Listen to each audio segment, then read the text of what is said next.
Tu vois, j'ai dit ça. Ouais. Tov. Alors, on reprend, Baruch Hashem, le dernier cours j'espère, le dernier cours sur le Guéhinom. Encore une fois, comme j'avais déjà évoqué la dernière fois, ce n'est pas exhaustif, mais ce qui est important à déceler par rapport à ce qu'on a dit la dernière fois et même les fois précédentes, c'est de bien mettre en évidence que le Guéhinom, au bout du compte, c'est d'abord moi qui décide, au bout du compte, en fonction de mes actes, en fonction de ce que je vais faire. Je prends responsabilité pleinement sur ce que ça va donner. En mettant en évidence, première chose, que, comme on dit, l'enfer, c'est pas les autres, c'est moi qui, au bout du compte, par mes actes, qui va impliquer cela. Et deuxième chose, que le Guéhinom n'est pas une finalité en soi. Même dans le cas où, effectivement, on évoque le Guéhinom, ce qu'on avait déjà un petit peu évoqué, c'est que celui qui s'est enfermé dans la méchanceté, dans son rapport à Dieu, dans son rapport à l'homme et dans son rapport à soi-même, eh bien, le Guéhinom va lui permettre d'être un médicament pour pouvoir intégrer pleinement le Gan Eden par la suite. D'accord? Je crois que c'est les points essentiels qu'on a souvent évoqués, il me semble, mais c'est important de le signifier. C'est un passage. C'est un passage. Et évidemment, quand on parle, ça je me rappelle par rapport à la salamandre que j'avais expliqué la dernière fois, sur le fait que quand on parle de quelqu'un qui a eu un comportement tout au long de sa vie répréhensible, eh bien, il est certain que même si effectivement le corps qui est sous terre ne souffre plus, puisqu'il n'y a plus rien, donc quand on parle cette idée de brûlure, c'est une image pour que l'homme puisse saisir un petit peu ce à quoi il fait référence. Mais ça reste totalement déconnecté de la réalité, donc déconnecté surtout de la réalité matérielle. Mais de la même manière que la Neshama, qui avait un rôle à accomplir sur terre, et à cause de ce corps qui n'a pas su lui aussi s'élever, eh bien, ça laisse un décalage qu'il nous faille corriger. D'accord? On verra ce qui se passera après la mort sur les réparations à amener. On va le voir tout à l'heure. Ken. Si je viens Troisième cours. Ah, mais on n'a pas celui-là. Vous n'avez pas? On n'est pas là. Non. Ken, je t'écoute. Le ressentiment de plénitude dans l'au-delà, il existe ou il n'existe pas? Le ressentiment de plénitude. Le bien-être. Le ressentiment de plénitude. De bien-être. D'abord, de bien-être, encore une fois, c'est un terme qui est contradictoire avec l'idée même que la personne elle décède. Non, mais on parle de l'âme. Ah, j'ai plus, j'ai donné. J'ai plus. On parle de l'âme. Vous savez, j'ai plus de feuilles. C'est là. On parle de l'âme. Ben, Chaim, on parle de l'âme, elle est toujours vivante. Donc, non, mais la Neshama, elle est. ressentir à travers le corps, même pour ressentir par rapport à quelque chose d'autre. La Neshama, je reprends. La Neshama est éternellement vivante. D'accord? La question ne se pose pas au niveau de la Neshama, mais elle est éternellement vivante à son niveau à elle. La Neshama est éternellement vivante à son niveau à elle. Ça veut dire qu'au niveau de ce qu'on appelle vivant, au niveau de l'humain, notre vitalité, elle, est relative. Alors que la vitalité de la Neshama, elle n'est pas relative, elle est absolue. D'accord? Parce que c'est une dimension de l'étincelle divine qui s'intègre en nous. Maintenant, il s'avère que la responsabilité de l'homme, justement, c'est d'arriver à mettre en place cette cohésion et cette harmonie sur Terre. Il ne peut pas le faire. Même au niveau individuel ou même au niveau collectif, il ne peut pas le faire à 100%. Le monde n'est pas encore totalement réparé. On voit bien qu'il y a une distinction entre ce monde-ci et le monde suivant. Cette réalité-là implique, c'est-à-dire ce monde-ci, le monde de la réalité, et le monde de la vérité. Donc, naturellement, ça implique qu'il y a un décalage. Ce décalage crée au bout du compte un décalage entre la Neshama et le corps. D'accord? Il n'y a pas de sauvetage individuel. Celui qui dirait au bout du compte, moi, je suis parfait, j'ai aucun problème, il a un problème. Pourquoi? Parce que le monde n'est pas réparé. D'accord? Et c'est pour ça que j'avais évoqué cette idée qu'un Talmid Chacham, il n'a pas de repos, ni dans ce monde-ci, ni dans le monde suivant. Pas dans sa définition à lui-même, mais par rapport à l'autre. Il s'inscrit dans la généralité. C'est en cela où, justement, où d'un côté, le mérite est plus grand, mais à la fois où la responsabilité est aussi plus grande. D'accord? Donc, celui qui, effectivement, a passé son temps à être irresponsable, sa vie à être irresponsable, et bien, quelque part, ça ne va pas faire un changement, une mutation après la mort. D'accord? Si on a pris l'habitude de fumer jusqu'à 70 ans 2 paquets de cigarettes par jour, il n'est pas du tout évident qu'après 70 ans, eh bien, on arrête de fumer d'un seul coup. Ah, moi, ça m'est arrivé. Oui, mais en général, ça arrive parce que tu sais que. Voilà, ça arrive parce que tu as entendu qu'il faut mieux t'arrêter, quoi. C'était ça, oui. Voilà, tout à fait trouvé le terme. C'est pas ça, c'est presque forcé, quoi. D'accord? On arrête, très vrai, vous arrivez à 70 ans, vous avez mangé du sucre et du chocolat pour toute votre vie, et bien le médecin, il arrive, il vous dit, il était temps d'arrêter parce que sinon, voilà ce qui t'attend. Donc là, on se dit, bon, Il y a 20 ans. ok, bon, c'est un peu dans le même titre. C'est pas ça au quoi on fait référence. Ce qu'on fait référence, c'est qu'il y a une réalité qui nous faille réparer. D'accord? Ce n'est pas seulement extérieur, c'est aussi intérieur. Achal, regardez s'il vous plaît, Makor numéro 3. On reprend les propos du Rav Kook. Je vous rappelle que les dernières Mekorot que je vous ramène ici sont des sources dites contemporaines, à savoir le Rav Eliyahu Dessler, donc Mirtav Eliyahu, ou, qui était le mashguer de Ponyevitch, ou le Rav Kook dans Enaya. Makor numéro 3, okay. Isoda Shel Ashlamata Aruchanit, Shel Tsurat Adam, le fondement même de la perfectibilité spirituelle de l'homme, l'essence même de l'homme.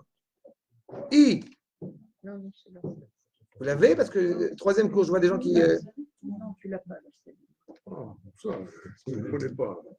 Ishetiye pone, bemaamak chayea, el amegama eliona. Encore une fois, un être humain, une créature humaine, est reliée inexorablement, inévitablement au Créateur.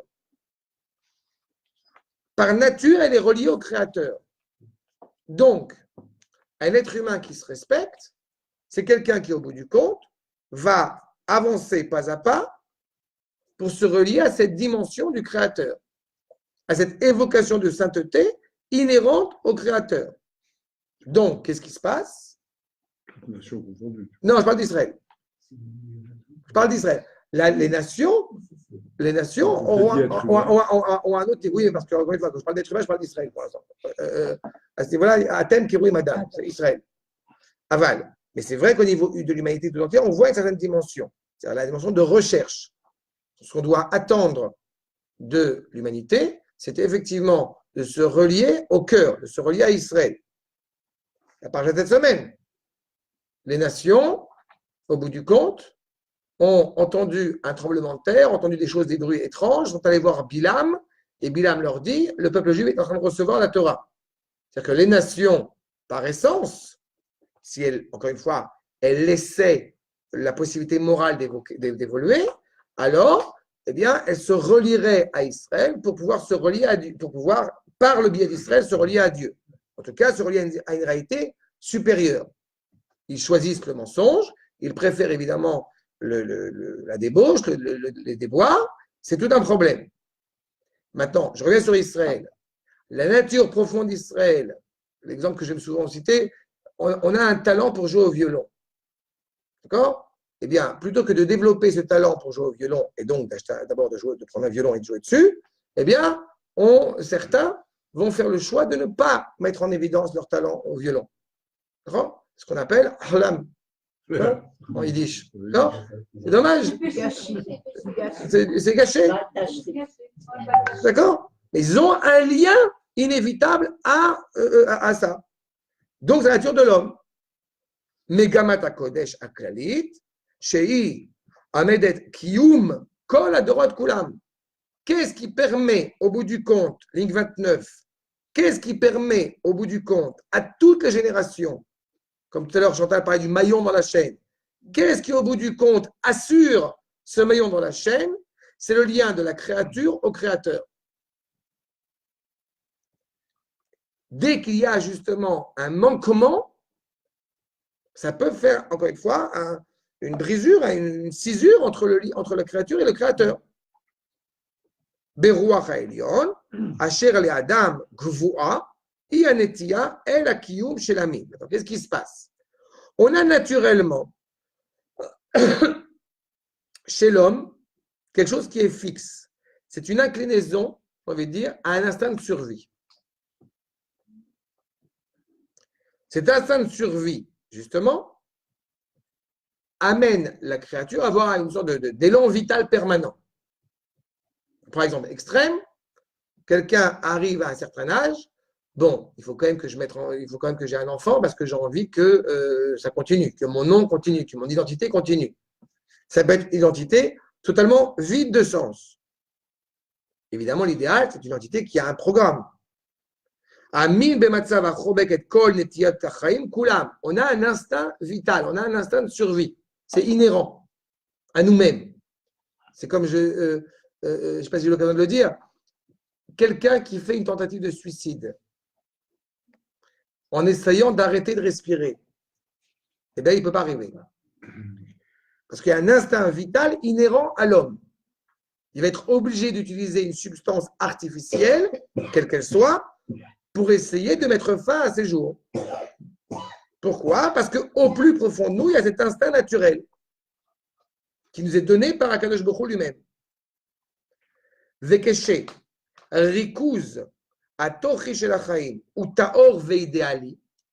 Quand ce lien vital, comme je dis, qui est animé par un programme, il est pur, il est idéal, nimtsa sheisod hakedusha, ve'asarat hazohama mitoch netiyato shel hakiyum hamini, ou kavua bemerkaz haneshama.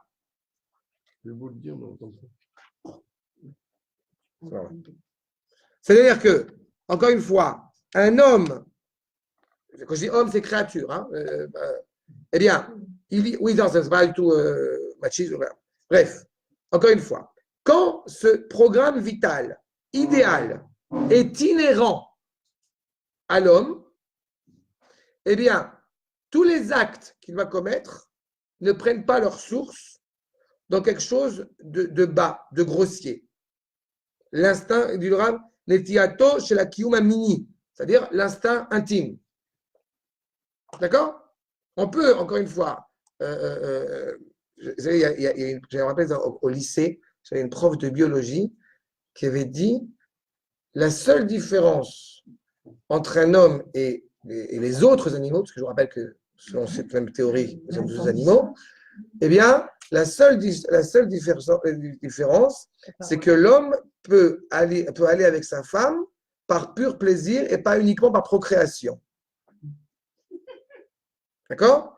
Alors, c'est très intéressant, mais ce qu'elle a dit est d'un côté abject, d'un autre côté, pas totalement faux. Pourquoi je dis abject? Parce que d'abord, on n'est pas un animal. Et ensuite, pourquoi je dis pas totalement faux?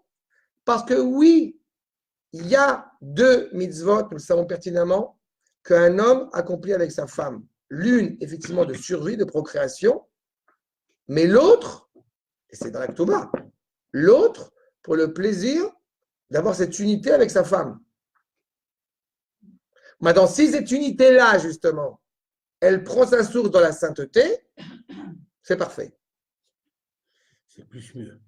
Mais comme ce professeur de biologie met en avant un côté justement bestial à l'acte, ça perd de sa substance, ça perd de son sens. Exactement.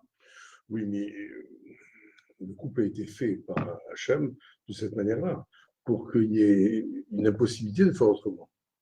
Il est fondamental qu'il y ait une intimité entre un homme et sa femme, sans rapport avec les enfants. Avec évidemment la pureté, etc., tout ce qui doit être inhérent à la pureté familiale, etc. Même au niveau de l'acte, que ce ne soit pas quelque chose qui soit méprisant à l'égard de la femme, etc. Mais en tous les cas, il y a quelque chose de fondamental dans l'acte lui-même.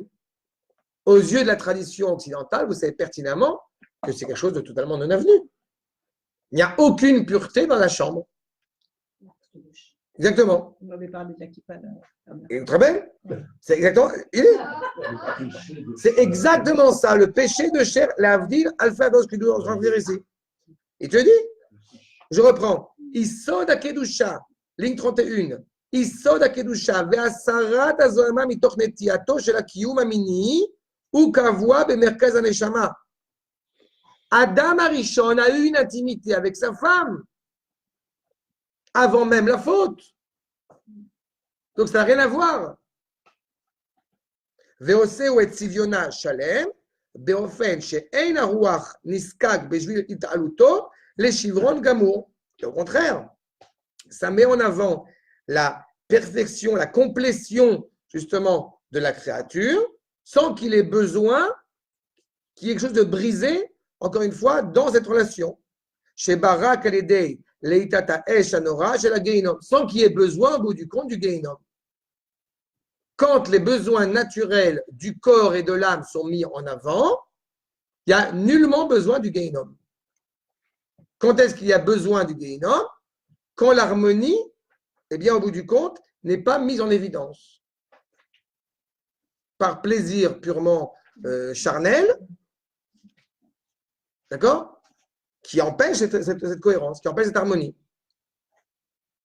Au Betor Hageza, donc, dans le genre humain, j'ai envie de dire, mais justement, Betor Hageza, Akadosh, Asher l'Israël, cette dimension d'Israël qui est animée par la sainteté, chez Sam, Akadosh Baruch Hu et Ot Aberit Hashelem et Psaro, la circoncision, l'acte, encore une fois, de donner un signe d'alliance sur sa chair.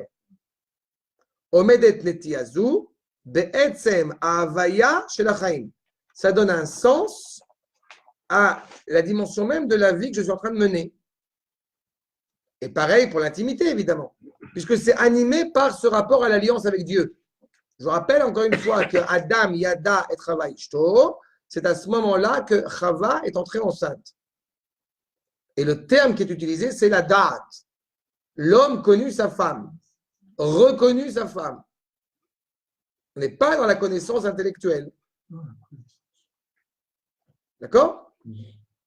Umimeile, etc. Anetia aminit beshorsha, iteora be'etzem. L'inclinaison, l'instinct donc de l'intimité à sa racine est pur. Vous vous rendez compte qu'on est exactement à l'inverse de la raison chrétienne.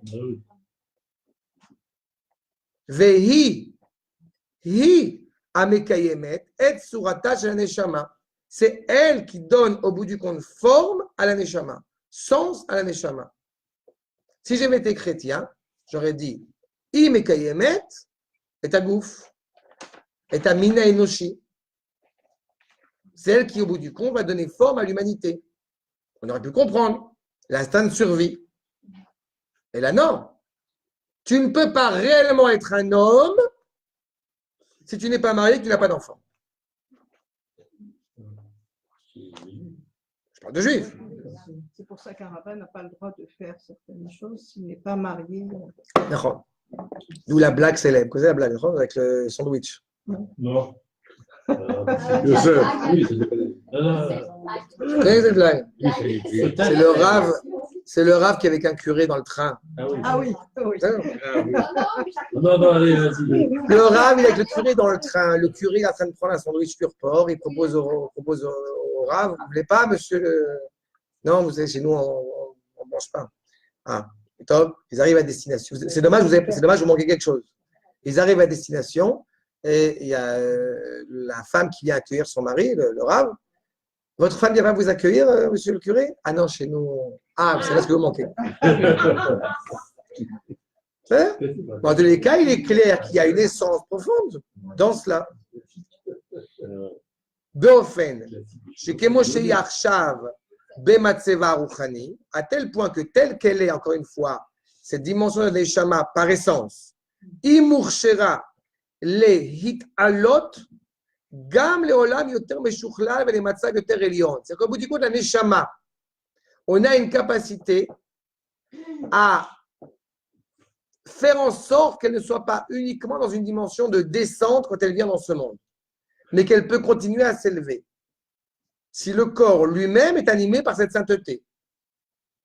Il n'y a pas besoin de détruire, entre guillemets, le corps pour que la Neshama puisse se libérer. Prenez le fameux exemple de Yaakov Avinu. Quand on dit que Yaakov n'est pas mort, c'est pas? Il y a une perfection totale entre le corps de Yaakov et la Neshama de Yaakov. Pourquoi? Parce qu'on dit que Yaakov, mitato shlema, il a été pur toute sa vie. D'accord? Ve'eina zkuka le'irus aruchani shel koach ha'eder. Donc, elle n'a pas besoin de la disparition, comme on dit, spirituelle, la destruction spirituelle, anora asher et leisho shel Gehinom, par le biais du feu du Gehinom. C'est-à-dire qu'au bout du compte, qu'est-ce que va faire le Guéhinom? Eh bien, il va essayer d'enlever les tâches qu'on a emmagasinées au fur et à mesure de notre vie. Mais celui qui arrive à avoir pas de tâches, c'est rare, ou celui qui arrive à avoir peu de tâches, eh bien, il va vite gommer ses tâches et pouvoir faire ce qu'il a à faire. D'accord? Exactement. C'est exactement ça.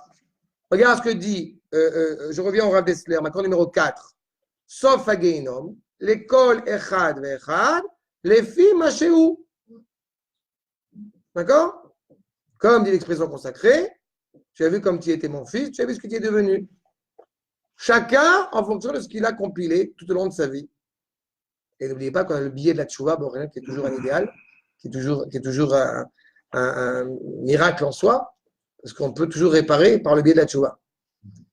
Yesh et Sofo, mais des kuda achiktana, il y a, encore une fois, certains, il y a un petit point.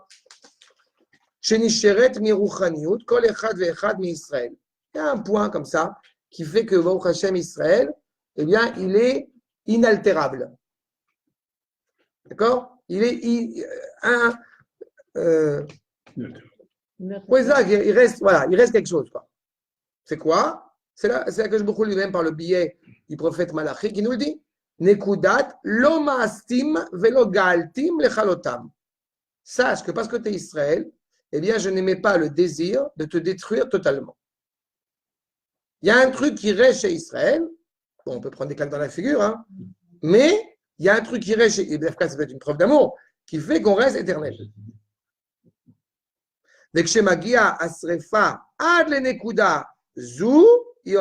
Voilà, on va brûler jusqu'au bout, il va rester ce point-là qui nous permet au bout du compte de rester.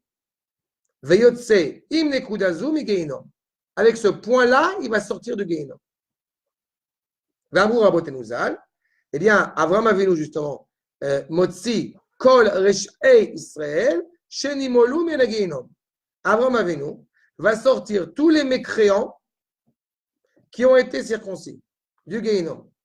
C'est-à-dire que d'où le fait que le juif qui a fait tous les plus grands déboires de sa vie, mais il a fait la circoncision malgré tout, eh bien, il a une chance.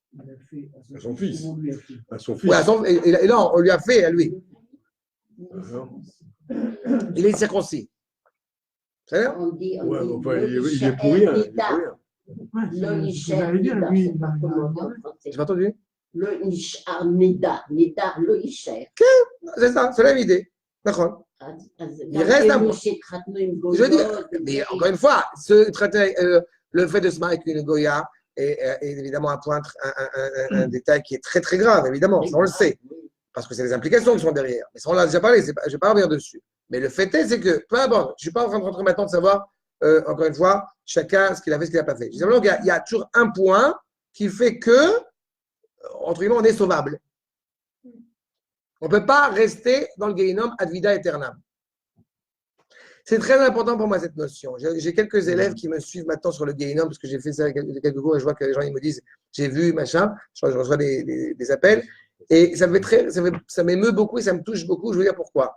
Parce que quand vous cherchez, si vous cherchez des cours sur l'enfer, sur machin, etc., on passe son temps apparemment à dire des choses effrayantes. Et là, vous voyez que les propos, et j'ai pris l'Afka le Rav Dessler, je n'ai pas pris, entre guillemets, un rabbin dit sioniste. On voit bien qu'il y a un point qui reste inaltérable. Il peut y avoir énormément de souffrances au bout du compte, parfois des souffrances qui sont dans ce monde-ci, on avait déjà évoqué un petit peu cette problématique-là, mais le fait est, c'est qu'il y a un point qui va faire que grâce à Abraham, on pourra dans d'autres endroits, grâce au tzadikim, on peut en sortir. D'accord? Dayenu benekudazu, chez Kol Israël molelev. Regardez le cave zérout du Rav Dessler qui dit qu'il y a un point, on a dit la circoncision, mais le Rav Dessler dit ça va, on est tous sauvables. Pourquoi? Parce que on est tous circoncis du cœur. Même ceux qui n'ont pas. C'est bien. Hein. Non, Khalila, justement, l'autre, c'est autre chose. Parce qu'encore une fois, je rappelle, c'est la famille hébraïque qui est descendue en Égypte. Et de là est sorti un peuple. Ça veut dire que de toute façon, tu vas t'acharner pour sortir ton frère et ta sœur de là où ils sont. C'est ça que ça implique. D'accord? Oui. Mais c'est clair que la Orlat lèvre, on en parle dans Sefer Dvarim. Il y a 2 circoncisions et les 2 sont évidemment fondamentales. La première qui est en acte, qui est la circoncision sur notre chair, mais elle exige aussi de nous une circoncision du cœur. D'accord? Ce qu'on trouve dans le livre de Yoël aussi. On implique la circoncision du cœur. Celui qui a fait la circoncision, vous disiez à juste titre, il n'a pas demandé. Oui, mais c'est aussi une responsabilité des parents. N'oubliez pas encore une fois que le père, à la base, a une mitzvah d'enseigner la Torah à son fils. Et ça veut dire que s'il n'a pas les moyens de le faire parce qu'il ne connaît pas la Torah, il a un devoir de payer quelqu'un, et ce quelqu'un est shaliach mitzvah, il a l'obligation de faire en sorte que le fils connaisse la Torah. Comme pour des le raisons techniques. qui fait l'acte pour le Exactement. À la base, c'est lui qui a cette responsabilité-là. Donc, quelque part, il faut pas. Donc, c'est très important parce que c'est-à-dire que le fils, au bout du compte, eh bien, même s'il apparaît passif, il est passif jusqu'à un certain point. C'est la responsabilité du père. C'est-à-dire qu'il naît dans une famille qui va lui transmettre un certain nombre de valeurs, un certain nombre d'éducation. Comme je dis souvent avec tendresse, quand j'entends mes enfants qui disent certaines choses, ou qui parlent certaines choses, ou qui évoquent certaines choses, ils ne sont pas nés non plus. Enfin, ils sont dans une famille qui a quand même des valeurs qu'ils veulent transmettre. Alors, le fait qu'ils les reçoivent et qu'ils soient. Quand ma fille de 6 ans qui vous dit oh, papa, il n'y a pas plus belle que la terre d'Israël. Bon, elle a 6 ans, mais ça veut dire qu'au bout du compte, il y a des valeurs qui passent, quoi. Des valeurs bien sionistes, bien fanatiques qui passent aux enfants. Bon, c'est vrai. Donc, on transmet ça. Quand on a eu ce privilège de les recevoir, tant mieux. Et si on n'a pas les privilèges, alors on essaye du mieux qu'on peut de rattraper les pots cassés, comme on dit. C'est vrai? Yerushat Avraham Avinu, Bechol Echad Mi-Israël. L'héritage, comme je l'ai dit à l'instant, l'héritage d'Avraham qui existe en chacun des membres du peuple juif. D'accord? Ce n'est pas un héritage folklorique, ce n'est pas un patrimoine qu'on aurait. Non. Dans Yerusha, cette notion qui est très intéressante à chaque fois, ça se rappelle le Midrash, que la Torah est appelée Moracha. Donc on te dit, elle ne dit pas Moracha, mais Meorasa. Tu es fiancé à la Torah. Qu'est-ce qui se passe dans le moment des fiançailles? Eh bien, les fiançailles, c'est à la fois un temps très court et à la fois un temps très intense. Parce que c'est là où est vraiment mesuré l'amour qui ne tient sur rien. Parce que quand on est marié, alors il y a aussi un rapport physique. Alors que le moment des fiançailles, le moment entre, à l'époque c'était même 1 an, mais le moment où on décide qu'on est fiancé et le moment où on va se marier, eh bien, il n'y a rien, mais d'un côté, on est engagé. Bon, c'est un peu ça. Am Israël, il porte dans sa chair, il porte en lui ce lien indéfectible à l'égard d'Akadosh Baruch Hu et à l'égard de sa Torah. Achal, ve'elu shezachu la'arer b'tshuva.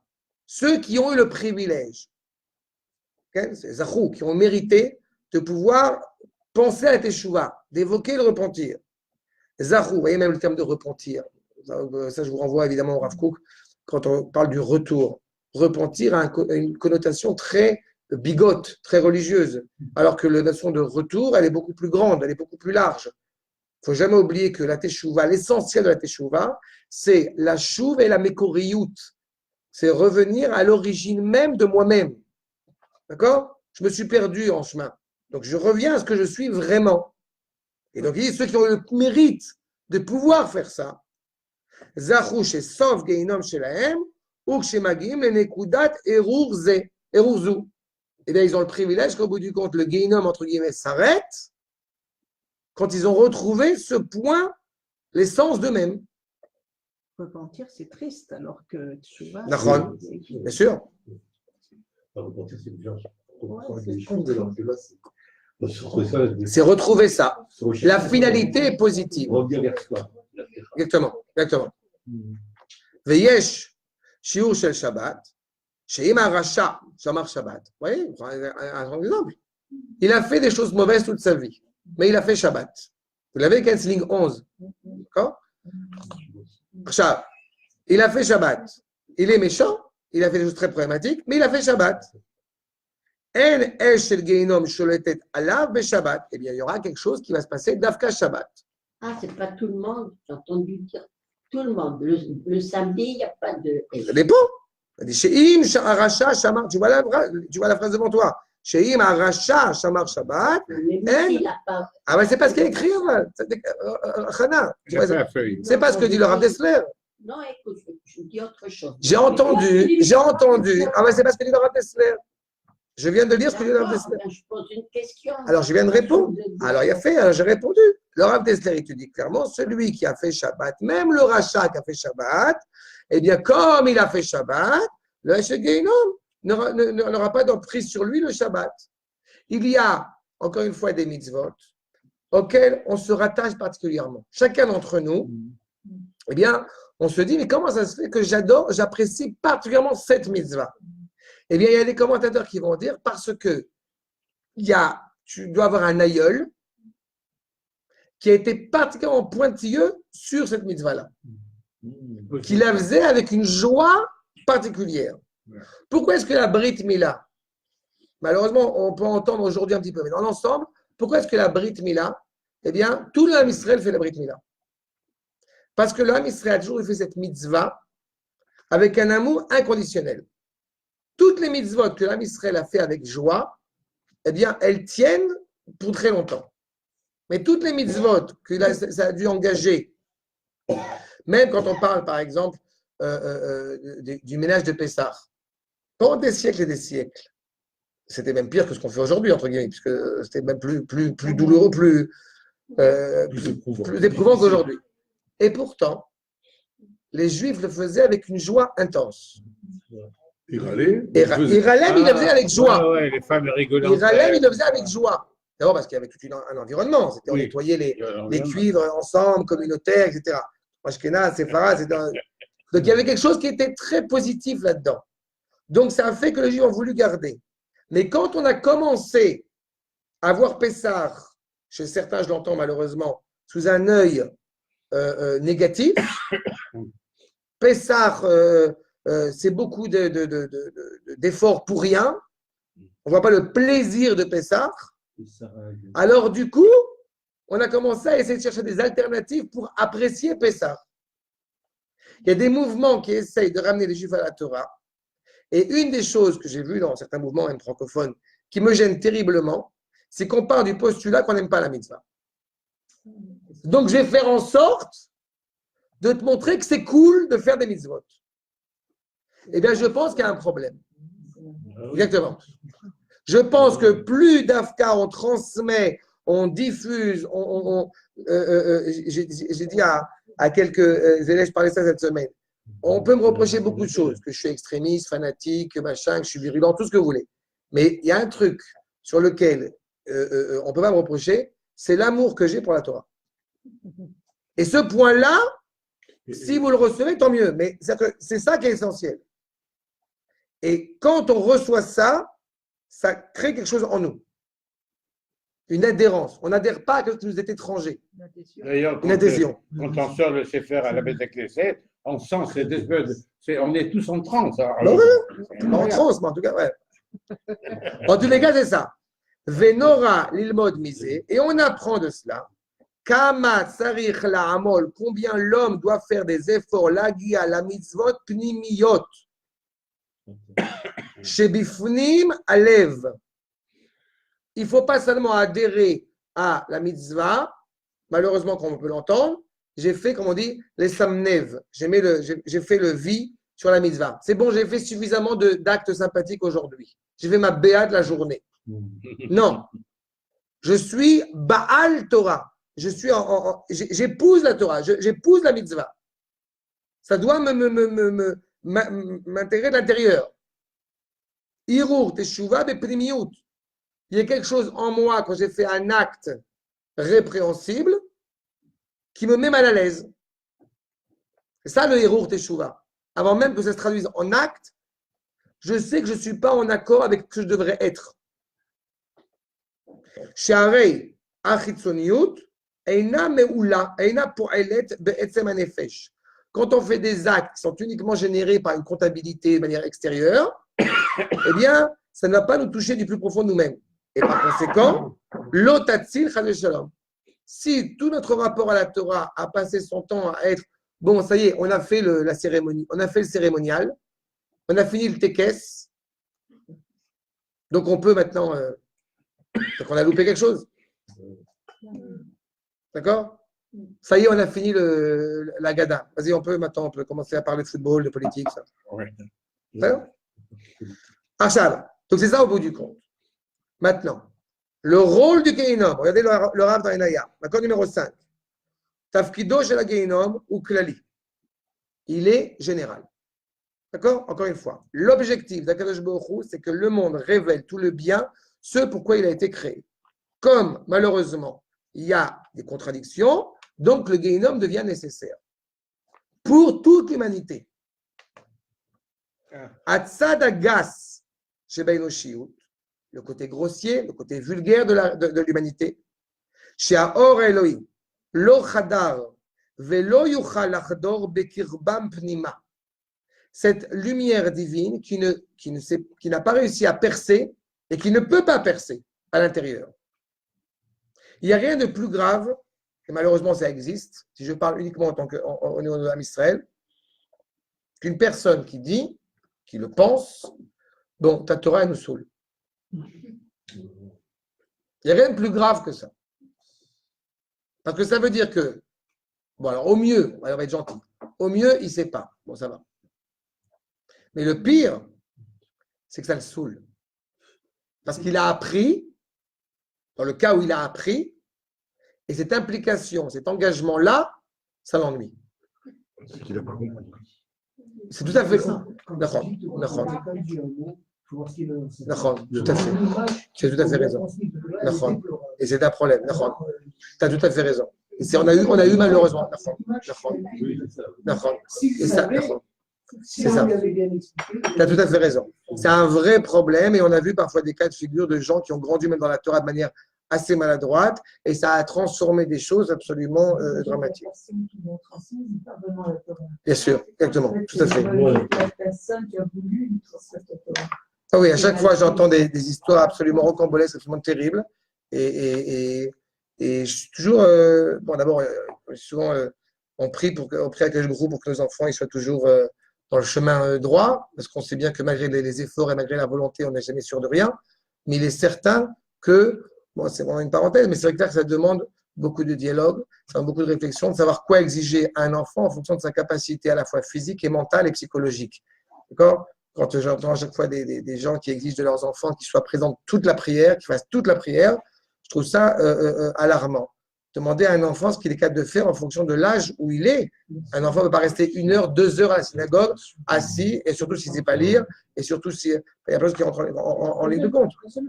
Et exactement.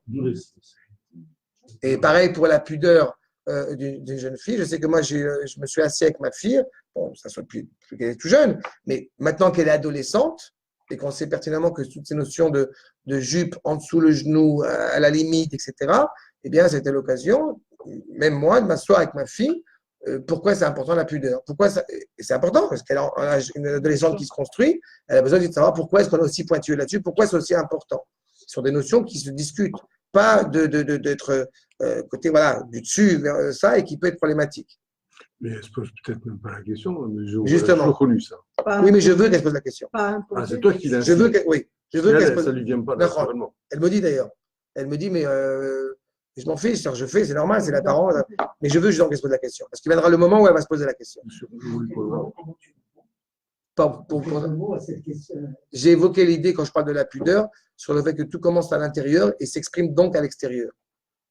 Plus on est conscient de la pudeur, plus on comprend que la pudeur ne commence pas avec 1 centimètre et on vérifie si c'est au-dessus du genou ou en dessous du genou, mais ça commence beaucoup plus profond de ça. Et c'est justement parce qu'une jeune femme, on a un tel respect pour la femme d'Israël qu'elle va s'habiller d'une certaine manière, par respect et par dignité pour elle. Oui, mais le problème, c'est les autres souvent. D'accord. Mais elle voit ses copines, elle tout voit à fait. bien que sa meilleure amie, elle a une jupe. C'est une remarque tout à fait judicieuse. Et de la même manière que je soutiens l'idée, tout à fait l'idée que je ne veux pas vivre en ghetto. C'est-à-dire qu'à partir du moment où mes enfants ont d'autres gens, d'autres contextes, mais il n'empêche qu'ils ont leurs copains. Je ne veux pas vivre en ghetto, mais je ne veux pas non plus que mes enfants soient vécus comme étant des extraterrestres. Et c'est une nuance qui est fondamentale. Tant que mes enfants, ils ont des copains aussi fanatiques religieux qu'eux, ça va. Mais si jamais ils se retrouvent dans une classe où ils ont honte d'être qu'ils sont, c'est très problématique. Mais je soutiens par là, dans cette même volonté pédagogique, que quand il y a des mots, ou quand il y a des textes, ou quand il y a des chansons, ou quand il y a des, je ne sais pas, n'importe quoi, eh bien la question qui est évoquée chez mes enfants, est-ce que ça convient à la famille Benita? Est-ce que c'est Matim Lano ou Zelo Matim Lano? Si ça convient à la famille Benita, très bien. Ça ne convient pas, très bien. Ils font ce qu'ils veulent dehors, mais nous, on éduque nos enfants ça. Mais c'est vrai que dans la génération actuelle, eh bien, on ne peut plus être naïf. En tant que parent, si on a pu l'être, je ne sais pas si on a pu l'être dans le passé, en tout cas aujourd'hui, on ne peut plus l'être. Quand ma fille devait aller dormir chez une copine, j'ai vérifié c'est qui cette fille, c'est qui cette famille. Et du coup, elle n'est pas allée dormir. Parce que j'ai vu que la famille ne convenait pas. Et même dans le chemin chinois. Oui, c'est pareil. Dans les membres d'idée. Et comment tu fais pour lui dire que peut-être que si, peut-être que là, quand tu vérifies la famille, c'est. On fait un travail, c'est à nous de faire les devoirs. Oui, C'est à nous de faire les devoirs. Mais j'ai aucun problème à ce que mes enfants disent à leurs copains, mes parents, ils ne veulent pas. Nous, ça nous convient. Ça ne nous convient pas. Oui. Et si, il faut que j'expliquerai après, mais c'est important que les enfants, ils aient des repères. Alors que ça peut être une bonne copine. Mais ça peut être une très bonne copine. C'est parce qu'on a des bons copains que. Vous savez, j'ai appris à la maison, j'ai appris quand j'étais enfant, qu'on aime tout le monde. Mais pas tout le monde rentre chez soi. Et je pense que c'est une notion qui est importante, quoi. C'est ça, je pense, d'abord. On aime tout le monde, voilà. Donc, je pense que l'Avdil, mais je pense que c'est important aussi. Et on n'en peut pas chez soi. Et c'est ça, oui. Je crois que je vous avais dit une fois, quand on était invité chez des gens, et qu'il ne nous est jamais arrivé de demander aux gens s'ils mangeaient kasher ou pas, ou on le savait ou on ne le savait pas, mais quand c'était des voisins, quand c'était des trucs, eh bien, il s'est avéré que ma femme, en réalité, ça se fait moins aujourd'hui parce que si les gens nous invitent, on a des vraies têtes de religieux, donc ça y est, ça. Mais je rappelle, quand on était un jeune couple, et ma femme, elle allait, ça va, oui, je peux t'aider dans la cuisine, tu veux ça? Et en même temps, elle avait l'œil, et elle regardait.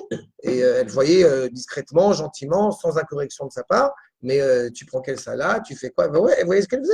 Et en fonction de ça, on savait si on allait manger ou on n'allait pas manger.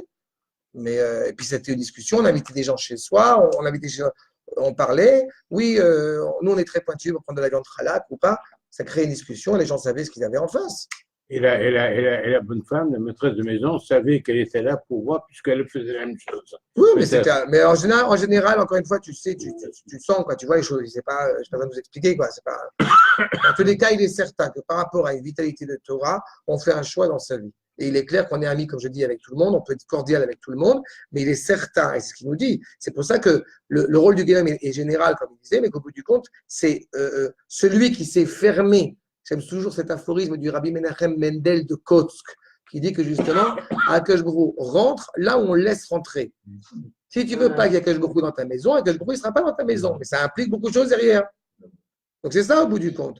Et là, Shanefashot Shelahem, Nishtanu les rois Beisodam. Ils ont transformé leur âme qui était naturellement inclinée vers le bien en quelque chose de mauvais.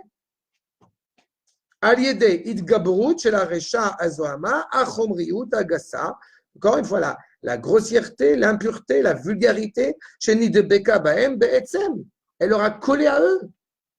Encore une fois, quand on s'habitue, vous savez, c'est comme quand, je dis souvent aux Chayalim quand ils vont à l'armée, et qui vont partir à l'armée, et on entend des mots qui sont déplacés. Et je dis souvent aux Chayal, quand tu vas être dans la plouga, quand tu vas dans l'unité, eh bien, sache remettre en place discrètement celui qu'il faut remettre en place, qu'il n'ait pas de mots déplacés.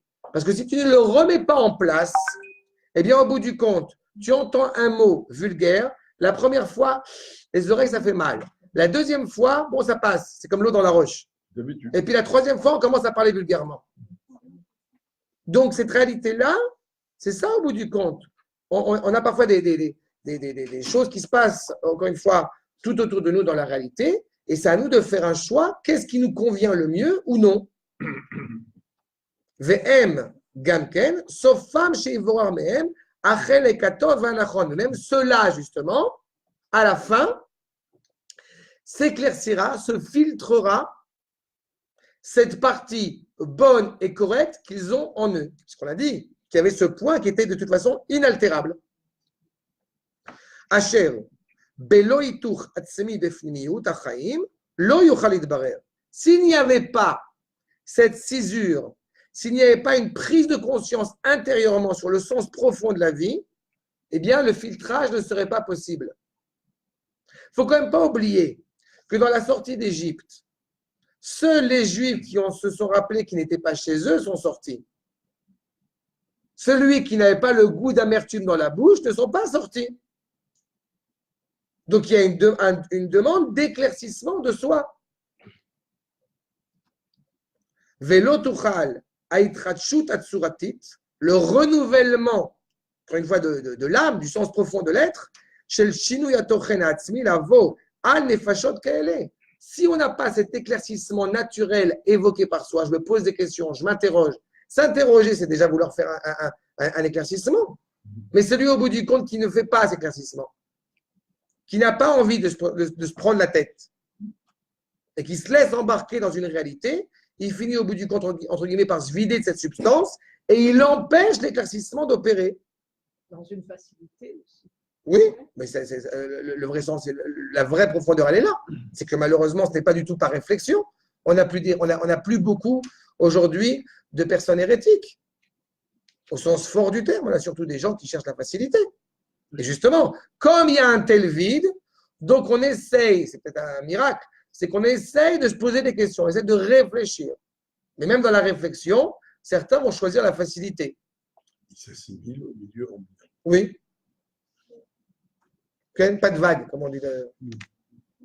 שהן כל כך מרובות בצביונן ודרושות בהכרח להטחה וחידוש אופי גמור. Encore une fois, plus on s'est assimilé à l'environnement, comme disait Aaron, plus la démarche va être difficile. Il faut trancher. C'est pour ça que la réflexion moderne est encore plus complexe qu'à l'ailleurs qu'elle était dans le passé.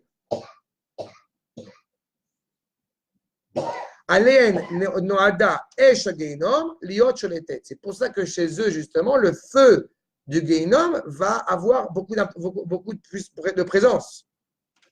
Ça, c'est une force. De gré ou de force, tu vas faire le bien. Comme tu t'es tellement habitué à faire exactement l'inverse, eh bien, ça ne peut passer que par la force.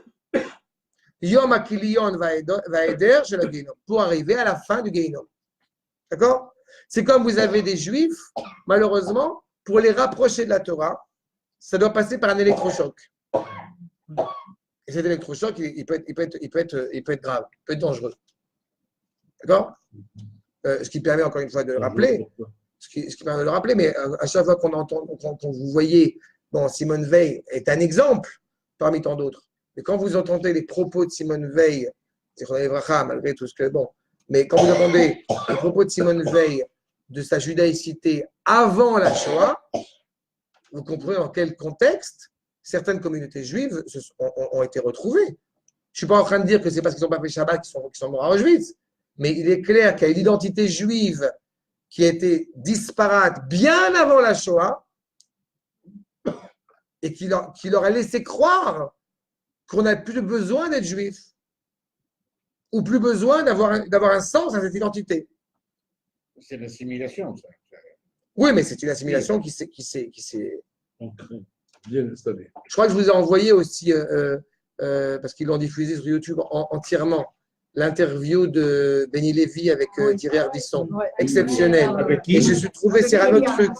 Avec T'as vu, génial? Et là, j'ai envoyé un autre cours que j'ai trouvé. Je suis en train de le lire. Je suis en train de le lire en ce moment. Mais l'identité juive qu'il a fait, il a fait un autre bouquin qui s'appelle l'identité juive, qui est exceptionnel. Alors là, il rentre dedans. Mais c'est une réflexion énorme. C'est une réflexion énorme de quelqu'un qui est arrivé. J'ai envie de dire, c'est un peu. encore d'où il est venu. Ça, je vais te D'où il dire. est venu. Mais justement, lui, justement, lui, dans. Non, mais justement, lui, dans cette histoire, que j'ai envie de faire, je ne vais pas faire une comparaison malvenue, mais lui et Kohelet, c'est-à-dire Shlomo Ameler qui nous dit, écoute, je connais la richesse, j'ai tout connu. D'accord? Quand je veux dire, l'Avdil avec Benny Lévy, Mais c'est un peu ça. Il arrivait au summum de l'intelligence universitaire. Pour, au bout du compte, avec beaucoup d'humilité, opérer une mutation totalement exceptionnelle. Opposé. Opposé. Il a perdu son plateau. Il faut aller- Oui. Du temps qu'il avait perdu. D'accord. Il avait perdu, là. C'est pas- Mais oui, mais parce que ce temps-là, il n'a pas. Oui, il y a peu de gens. Il y a peu de gens qui entament cette démarche. C'est beaucoup plus facile de s'enfermer dans le voilà, bouton grégaire. C'est beaucoup plus facile de s'enfermer là-dedans que de faire cette démarche tout à l'inverse, au risque d'apparaître comme quelqu'un de totalement, justement, névrosé ou primitif. Ou, Il appelle ça la chance de l'habitude. Voilà, c'est exactement ça. La force de l'habitude, c'est ça, au bout du compte, le guénom auquel la personne s'ouvre. Il y a aussi une autre biologie qui s'appelle ZTT-moi. Je ne sais pas si tu l'as entendu. Oui, c'est le cours que j'ai envoyé aussi, ça. C'est le cours que. Ouais. Ça va dans ce sens-là. Qu'il a fait sur la Torah. Mais c'est inversé. Et Dai Atem, c'est le Malachi, encore une fois. Cette dimension-là, justement, de comprendre que ce témoignage est un témoignage actif. D'accord? Et quand on s'est enfermé justement là-dedans, c'est à ce moment-là où le guénom devient une nécessité. Parce que ça te permet, au bout du compte, de faut revenir dans les goulots Gizra, dans les limites, quand on tire. On a les goulots Gizra à l'armée. C'est deux pelotons illuminés avec un flash. Est-ce que vous les voyez bien? Si tu ne les vois pas, tu ne veux pas tirer des plots. On ne va pas tirer comme il faut. Ma goulotte Gizra, c'est un peu ça. C'est-à-dire qu'au bout du compte, on est allé se promener ailleurs, on n'a pas tiré au bon endroit. Donc il faut revenir là-bas. Donc le guénom devient une nécessité pour ça. C'est une guérison parfois douloureuse, parfois difficile. Poursuivons le makor numéro 6, le Rav Lainaya. Tafkido chez la guénom, les chanot et tatsura atzmit. C'est clair?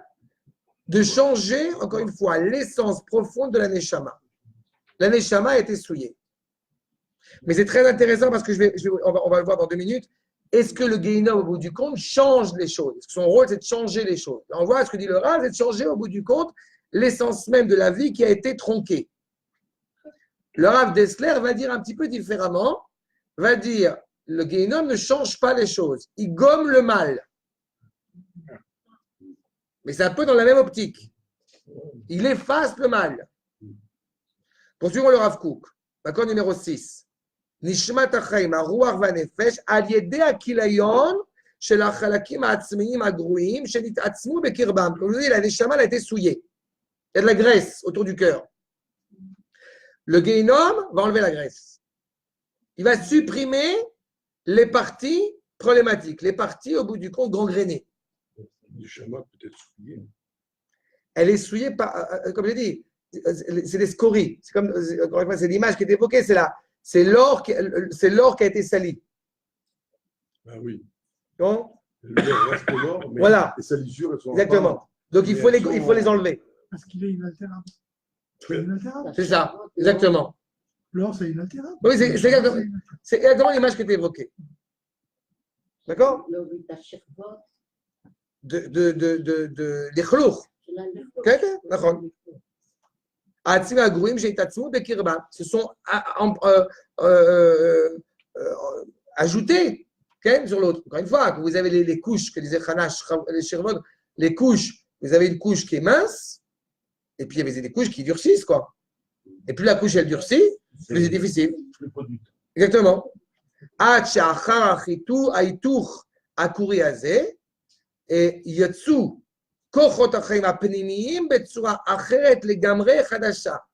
à tel point qu'on va les enlever jusqu'à ce que les forces vitales intérieures en prennent une nouvelle forme. Vous comprenez que ça peut être très dangereux. Parce que quand vous nettoyez, effectivement, pour l'or qui est inaltérable, mais quand on va nettoyer, eh bien, on peut aussi. Bon, c'est une image, encore une fois. Oui, c'est ça. On peut rayer l'or. Ça ne se raye pas, je sais, mais vous avez compris l'idée que j'en ai évoquée, ça peut prendre. Ça se raye, non, ça se raye. Voilà. Bon, bah, c'est un peu ça. Donc, c'est mieux de ne pas avoir besoin de faire ça. Il vaut mieux prendre le bon outil pour ne pas rayer. Exactement. Exactement. C'est pas mieux de dire qu'on nettoie le rubis de la terre, de la éveil. Oui, j'ai compris, mais ça reste dans les mêmes optiques. Mais encore une fois, peu importe, parce que le rubis, encore, c'est cassable. Soit j'ai pris l'or, le diamant. Mais le problème, encore une fois, c'est que tu as des souillures qui sont particulièrement Bien encasté. accrochées. Parce que le diamant, il est plus dur. Alors, C'est-à-dire, mais bon, en image, peu importe. Diamant, rubis, ce que tu veux. C'est l'image. Mais le diamant, ça se taille. Si tu prends l'outil qu'il faut, tu vas le rayer. On peut C'est-à-dire, mais abîmer. Le guénard, le gars ne peut pas abîmer. C'est la même optique. Mais il peut nettoyer. Bah, ce nettoyage, c'est un nettoyage qui peut être difficile. Bon, vous avez compris l'idée. Omnam, Kol haïsod, shel efsharuto, shel ibud hatsura atzmit, encore une fois, le fondement même de la possibilité de perdre le sens profond, justement, personnel de la vie. Al-Yisod Achaim Aruchanim. Ad shiavo adavar li'idei mida zu, she'em shum tikun acher, כי אם התחת הצורה ובליותה על ידי הכוח הצורב של אש הגיהינום וזעפו הנורא. C'est encore une fois, on veut corriger, on veut réparer, on veut nettoyer cette matière qui est pure. On essaye par tous les moyens. Et il y a un moment donné où il n'y a pas d'autre moyen si ce n'est le feu. Seul le feu du Guéhinom, c'est ça qui est dangereux. Mais c'est ça, je te dis. Aguilam Vezapo Anora, il aurait été terrible. Bien sûr, je l'avais déjà évoqué, c'est toute l'image qui était évoquée. Encore une fois, on est inévitablement positif. On est inévitablement optimiste. C'est comme la cacherisation dans l'histoire. C'est impressionnant parce qu'on part du postulat.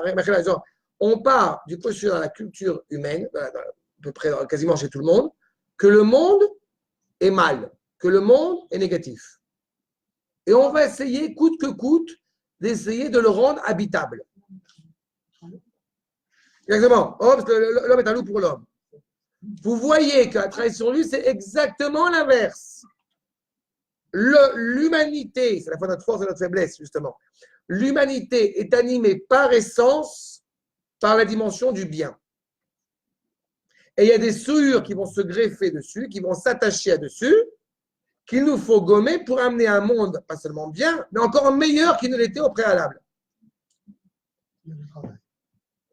Mais tu vois, l'idée, elle est là. Il y a du travail, c'est une très belle phrase. Parce que la phrase la plus délicate et la plus terrible, ce serait mais voulant l'abandonner. Voilà. De laisser tomber. Il y a du travail, c'est très bien. On est là pour ça. Il faut remplir le vide. Oui, mais sauf que ce n'est pas un vide. Heureusement, parce qu'il y a Kadosh Baruch Hu avec nous. D'accord? Parce que le mal, tu as expliqué. Ah oui, oui, oui. Oui, tu as raison. C'est un vide. D'accord. Le manque, il faut remplir Le la manque, le manque. Non, non.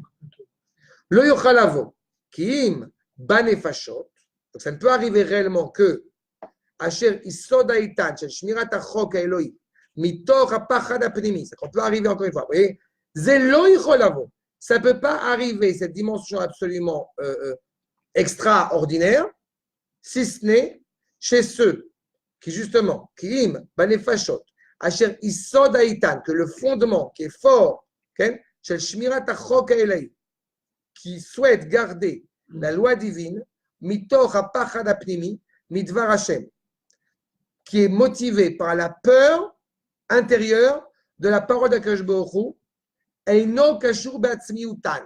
C'est une phrase qui est un peu longue, il faut bien l'expliquer pour pas la comprendre de travers. Vous avez quelque chose qui fait, je vais prendre l'image, encore une fois, on est au-dessus de la falaise. Il y a quelque chose qui fait qu'on ne va pas sauter. Celui qui n'a plus ce sentiment de peur naturelle de ne pas sauter, celui-là, il n'y a que le feu du Guéhinom qui peut le sauver. Il y a des choses qu'on fait dans sa vie que, je ne sais pas, naturellement, à moins qu'on s'habitue, mais naturellement, voler, je sais que je dis ça souvent en rigolant, mais je sais que je ne pourrais pas voler. Parce que rien que l'idée de voler, mais je serais rouge. Je tremblerais de voler. L'idée même de voler. Sur le côté, c'est ça. C'est ça. Et je crois que plus on s'habitue. Mais c'est ça le truc. Mais c'est exactement ça. Quand l'homme s'est habitué qu'il n'y a plus il y a plus de barrière, d'accord? Même la barrière la plus, même pas une barrière morale, je dis, même la barrière qui est motivée juste par la peur. J'ai peur qu'on me prenne. Même le fait d'avoir peur que je me fasse attraper, c'est déjà quelque chose. Mais celui qui n'a plus cette barrière-là. Ça, c'est la dernière. La première, c'est ça ne rentre pas dans mon concept, dans ma façon de Non, voir les choses. je dis, c'est l'idéal. C'est un niveau qui est plus élevé. Ils ont même un niveau qui soit. Ok. D'accord? Eh bien, arriver à ce niveau-là où ça a tellement. Mais c'est clair ce que tu as dit souvent sur le préalable par rapport à ce lien intérieur à la mitzvah, mon concept. Mais quand tu n'as plus ce concept-là, que c'est uniquement d'un point de vue extérieur, c'est clair que l'éducation aide pour adopter, pour clairement vivre ces concepts. Mais quand on n'a pas été habitué à cela, d'accord? Il est clair un enfant qui a grandi dans un environnement où Shabbat est une évidence, il ne pense même pas une seule seconde à faire un acte qui va enfreindre le Shabbat. Mais celui qui n'a pas grandi là-dedans, ça va demander un travail énorme, non seulement pour faire Shabbat Keil Chato, mais en plus de ça, pour arriver à un stade où il ne pense même plus à enfreindre Shabbat. Puis à expliquer aux gens qui sont autour de lui, non, je suis désolé, moi j'adore le Shabbat, je fais Shabbat, tu peux plus fumer chez moi. Vous voyez le. Eh bien, celui qui, au bout du compte, n'a plus cette crainte-là du tout, seul le Guéhinom peut, au bout du compte, le sauver. Et on pense, encore une fois, a priori, qu'il y a quelque chose qui est inhérent à Israël, qui est fait qu'il y a quand même quelque chose qui l'empêche de, qui va le garder. Il y a un père, l'histoire qu'avait raconté le Rav Citruc, je me rappelle, il y a des années de cela. Il y a un père qui est allé voir son Rav en lui disant: mon fils va épouser une Goya. Voilà. Vous la connaissez cette histoire? Mon fils va écouter une Goya. Mon fils veut épouser une Goya.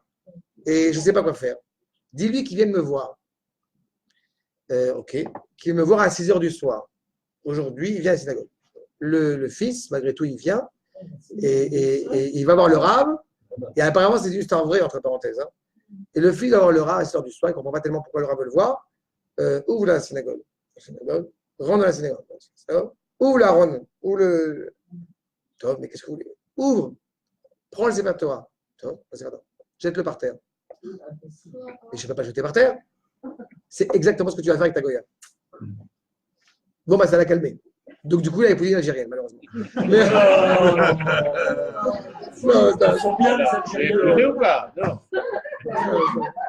Non, mais c'est pour vous dire, au bout du compte, qu'il y a une sorte de. Ah! Voilà. Oui.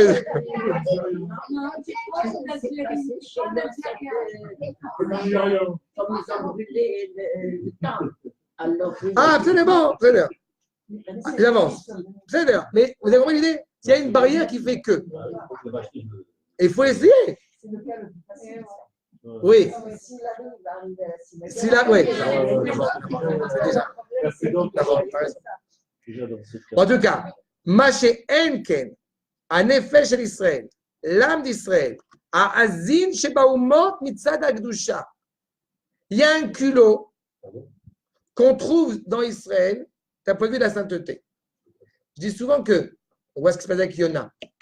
Il arrive à ramener les Goïm à la Teshuvah en 40 jours. Ce qui est très rapide. Yona, quand il part à Ninvé, okay, alors il ramène les Juifs à la Torah, à Kajborou, en 40 jours. Et tout de suite après, ils continuent à faire leurs bêtises. Ils retournent vers leurs bêtises. Ramener un Juif à la Torah, allez vous éclater. Mais alors, quand vous arrivez à le ramener, il ne bouge plus. C'est cette Azout chez Bekdusha. Le ramener, ça veut dire que lui-même, il a accepté l'idée. S'il n'a pas accepté, c'est du pipeau. Je peux rappeler dans ce cadre-là que, sans citer personne et sans que pour que certaines personnes acceptent de venir à un cours de Torah, ce n'était pas si évident que ça. C'est ça? Je dis ça sans nommer personne. Parce qu'il y avait des idées de départ. Non, mais c'est un cours de pensée juive, ça ne me concerne pas. Non, mais c'est un cours de Torah, ça ne me concerne pas. Pour n'importe quel motif que ce soit. D'ailleurs. Mais on voit Et des- certains d'entre eux, encore une fois, sans les nommer, sont très contents de venir au cours aujourd'hui. Comme quoi, ça marche. Attention, tu vas finir par les nommer. Non, non. Et c'est pour vous dire à quel point c'est émouvant. Je vois des gens sont retournés, ils ont fait tchouva, ils sont devenus religieux, tout, ils vont à la Torah, tout, et après un moment, ils repartent. Mais parce qu'encore une fois, non, ça c'est un autre problème. Quand je suis en train d'évoquer ce rapport à la teshuva ou ce rapport à revenir, on parle d'une personne qui a malheureusement une identité, comme dirait Beignet Lévy, une identité déjudaïsée. On parle d'autre chose. Quand on parle de processus de teshuva, ça c'est aussi un grave problème. C'est que les gens croient que j'ai fait teshuva, donc c'est un moment clé, un événement zéro dans ma vie. Donc maintenant, j'ai fait teshuva, il n'y a plus de problème. Alors, je suis navré de vous faire de la peine, mais Et c'est là que ça commence. voilà. D'accord? Exactement. La teshuva, on fait teshuva tous les jours. J'aimerais tellement vous dire que je suis un tzaddik parfait, que je n'ai aucune faute à mon actif, mais je suis navré de vous faire de la peine. Vous savez? Oui. Donc, c'est-à-dire qu'il y a une réalité qui fait que tous les jours, on avance un peu plus, et on trébuche, et on recommence, et on corrige, et on répare. On a 120 ans pour ça. Après, c'est fini. Mais l'idée de teshuva. La philosophie de. D'accord? D'accord. Pourquoi on a toutes ces mitzvahs Mais on a une réparation à faire au quotidien, la communication. Bien sûr. Et malheureusement, certains juifs disent effectivement, d'abord, ils n'ont pas forcément eu les bonnes méthodes de départ quand ils se sont rapprochés de la Torah. On les sont rapprochés parfois, je disais tout à l'heure, extérieurement, mais on sait pertinemment que, voilà, on sait pertinemment que, avec tout le respect que j'ai pour la barbe et le chapeau et la barbe et la kippa, ce que vous voulez, mais c'est pas parce que la personne elle a décidé de se laisser pousser les péotes et la barbe et je sais pas quoi, et qu'elle même met les tefilines tous les jours, que ça y est, elle a réglé ça. Il faut construire l'intérieur. Et donc, c'est un processus, un travail énorme, un travail colossal. C'est les pas, c'est la D'accord. Changer. D'accord. Et encore plus aujourd'hui qu'hier. Mais Archa. quand tu dis Azout et Bagdusha. Ok. Si j'ai bien compris, tu dis si on retourne, si on rentre dans Non, la je dis Torah, qu'il y a une. on ne départ pas. Je dis naturellement que quand un juif va poser des questions, il ne va pas être facilement convaincu de la phrase que je vais lui livrer. C'est-à-dire, mais une fois qu'il est convaincu, même s'il aura des trébuchements, eh bien, il y sera profondément attaché. D'accord? Chez M, Reuim Leikare, Zera Yitzhak. C'est en cela où ils sont dignes d'être appelés la descendance de Yitzhak. Comme il est écrit, qui B Yitzhak Ikare Lechazera. Pour Yitzhak, B Yitzhak, Velo Kol Yitzhak. Ça veut dire qu'au bout du compte, seul celui qui est réellement descendant de Abraham, Yitzhak et Yaakov, il a ce lien qui ne demande juste qu'à être réveillé, à être renforcé. Cette flamme qui ne peut pas bouger. Kachok Akadosh. La loi, et quand je dis la loi, on parle de la loi divine. Asher Agvura ve'apachad amusari aelion ou shomro. Il faut quand même se rendre compte de choses qui nous apparaissent aujourd'hui évidentes à l'échelle de l'humanité. Il y a des choses que l'humanité accepte comme étant abjectes au jour d'aujourd'hui. Une mère ne peut pas épouser son fils. Ça a accepté à, je dirais, à 80%, 90% de l'humanité que ça ne se fait pas. Je dis 90% par rapport à l'influence du peuple juif. Et pourtant, il y a des endroits en Afrique où cela se fait. Dans des cultures tribales africaines, où ce genre de choses peuvent exister. D'accord? Ça veut dire qu'au bout du compte, il y a des choses comme ça qui ont été acceptées. Mais c'est plus qu'accepté, c'est pas seulement accepté comme étant une norme, c'est accepté comme étant, on ne pourrait pas penser autre, on ne pourrait pas imaginer autrement. D'accord? Donc c'est ça au bout du compte. Il y a cette force-là qui font qu'on a on est animé par une peur morale supérieure de garder ce lien. Zéou, Ametaken Atsemiuta. J'adore parce que le Rav Kook, il écrit Ametaken, c'est en référence à un verset. Quand il écrit Taken avec un kaf. D'accord?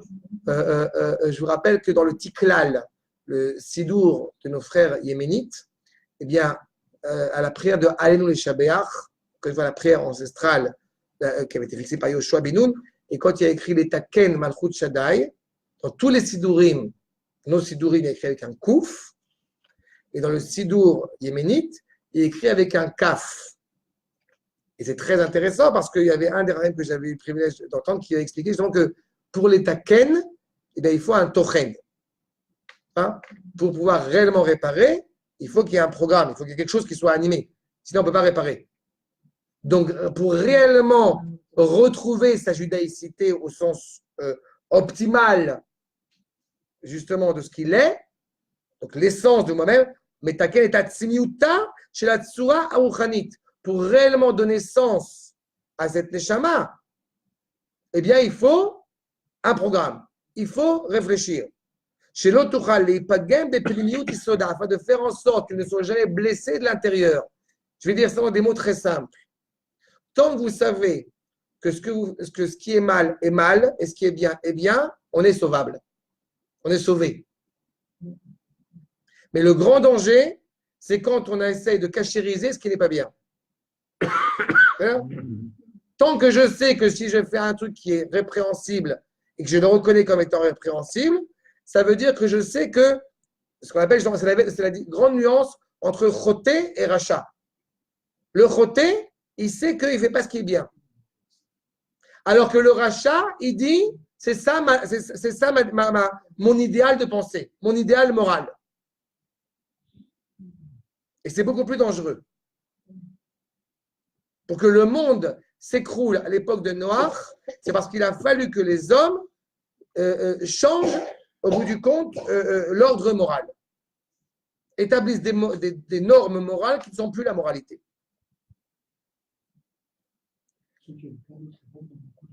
Dans beaucoup de pays, d'accord. Parce que la légalité prend le pas sur la légitimité. C'est tout à fait le cas.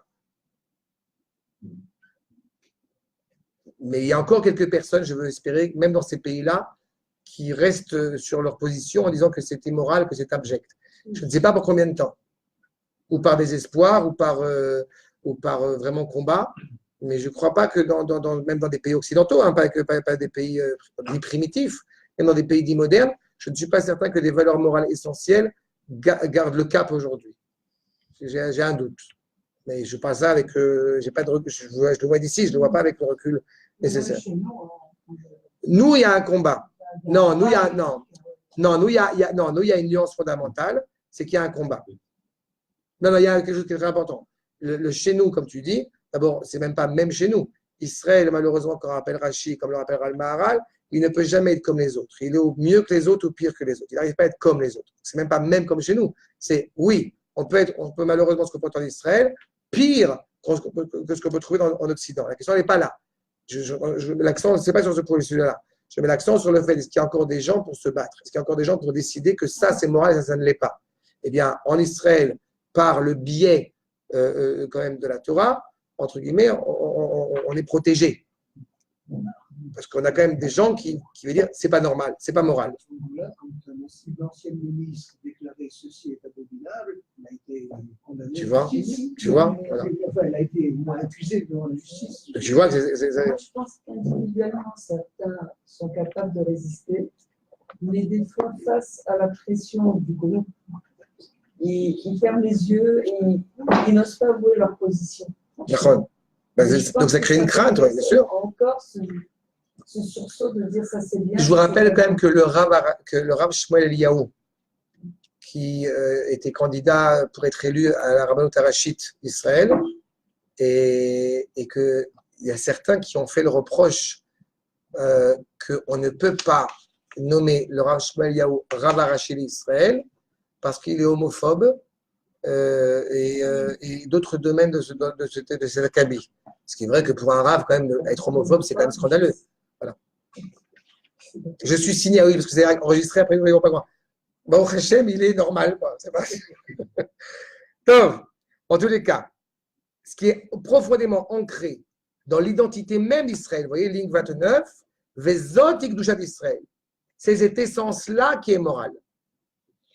Im, Am Ksheoref, Eshvach. Vous voyez ce que dit le Rav Kook, bien avant les minages, j'ai envie de dire, cette nuque raide de tenir le cap. C'est une nuque raide qui est positive. Tu vois? On croit toujours la nuque raide, Amkshorev, qu'on voit dans le désert, comme étant un défaut. Mais heureusement que le Ham Israël, il tient bon sur des valeurs qui sont les siennes. Ve'alken, lo yitachen shemitztachu bechlalutam le'atacha hanora hazot. Et c'est pour ça que ça revient à ce que tu disais justement, Hillel, sur le fait que des nations dont on parle, on peut trouver des nations qui sont totalement abjectes et immorales. Donc l'enfer va être une nécessité, voire même une finalité. Alors que pour Israël, c'est impossible. Pourquoi c'est impossible? Parce que justement, il y a dans l'entité profonde d'Israël, même parmi ceux parfois par qui la moralité a été souillée, une sorte de point essentiel, inaltérable, qui fait qu'ils continuent malgré tout à être éveillés en eux. Tant qu'un juif éprouve de la haine à l'égard de la Torah, c'est terrible ce que je dis maintenant, ça veut dire qu'il y a quelque chose à l'intérieur. C'est la différence qui est pire. Voilà. La différence, c'est que ça y est, évidemment, on n'aspire pas à que ce soit comme ça, mais quelqu'un qui a quelque chose qui... Vous me gênez, les religieux. Pourquoi on me gêne? Parce que vous me rappelez qui je suis. Donc, vous m'énervez. Mais c'est beaucoup... mais même cette si... réalité-là, vous ne pas oublier qu'elle est abordable, elle est acceptable. En tout cas, on peut la voir en Israël. En dehors d'Israël, la réalité, c'est qu'on a d'autres alternatives que derrière la Torah. On peut juste se déconnecter totalement de la Torah. On n'a pas, même si malgré tout, on va trouver aussi parfois chez ces gens-là une identité qui malgré tout persiste. D'accord? Le garçon que j'ai suivi, qui m'aurait jamais fait l'examen, c'était un examen très émouvant à la conversion, Beddin et Guillaume, il n'y a pas longtemps, c'est quand même assez impressionnant qu'il provient son père est juif, qui était totalement loin de la Torah, et j'ai beaucoup de cas comme ça ces dernières années, d'enfants de mariage mixte qui veulent se convertir. C'est-à-dire qu'ils ramènent le père à sa condition de juif qu'il pensait totalement oublié. D'accord? Et donc c'est ça au bout du compte. C'est-à-dire que malgré tout, ça bouge. Et encore plus dans la génération de la Géoula qui est la nôtre. Donc c'est vraiment inhérent à la sainteté d'Israël. C'est Kshe Oref. Ve'alken, lo yitachen shemitztachu bechlaluta le'atacha hanora hazot. Ce n'est pas possible qu'ils aient besoin à l'échelle générale, éternelle de cela, chez Khalifat Atsura, qui doit de changer totalement d'âme. Ça peut être vrai pour l'humanité, mais ce n'est pas vrai pour Israël. Aliede Isho Genom, Lotuchal, Ishra Liot Sholetet Alem. Ton feu ne pourra pas, au bout du compte, les contrôler. Parce que leur âme, Suratam Azahi, leur âme, au bout du compte, l'essence même de leur âme, elle est culottée. Elle est attirée par le bien. Mais elle a été fourvoyée. D'accord?